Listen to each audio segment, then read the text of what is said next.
ડભોઈ વડોદરા રાજ્ય ધોરીમાર્ગ ઉપર ગોઝારો અકસ્માત। ડભોઈ વડોદરા થુવાવી પાસે રાજલી ક્રોસિંગ નજીક વેગેનાર કાર અને ઓટો રિક્ષા વચ્ચે સર્જાયો અકસ્માત। સમગ્ર બનાવમાં 8 લોકો ઇજાગ્રસ્ત અને એક મહિલાનું ઘટના સ્થળે જ નિપજ્યું મોત, જે પૈકી 3 ગંભીર રીતે ઇજાગ્રસ્ત થતા 108ની મદદથી વડોદરા સારવાર અર્થે ખસેડવામાં આવ્યા।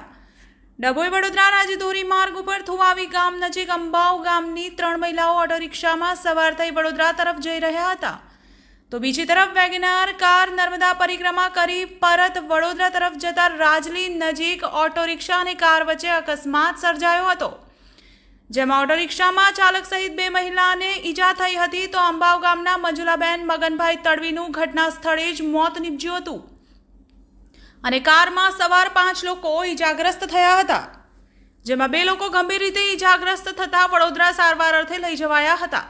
સમગ્ર ઘટનામાં 8 લોકોને ઈજા અને એક મહિલાનું ઘટના સ્થળે મોત નીપજતા ડભોઈ પોલીસ ઘટના સ્થળે પહોંચી કાર્યવાહી હાથ ધરી હતી। મૃતકને પીએમ અર્થે મોકલી આપી અકસ્માત ગુનો દાખલ કરી કાયદેસર કાર્યવાહી હાથ ધરી છે।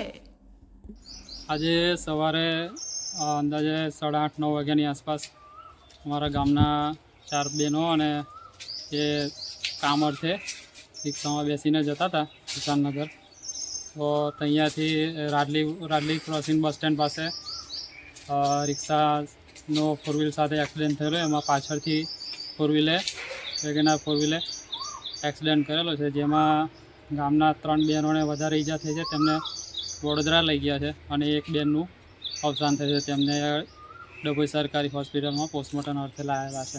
શું નામ છે? મંજુબેન મગનભાઈ તડવી, ક્યાંના રહેવાસી છે? અંબાવ।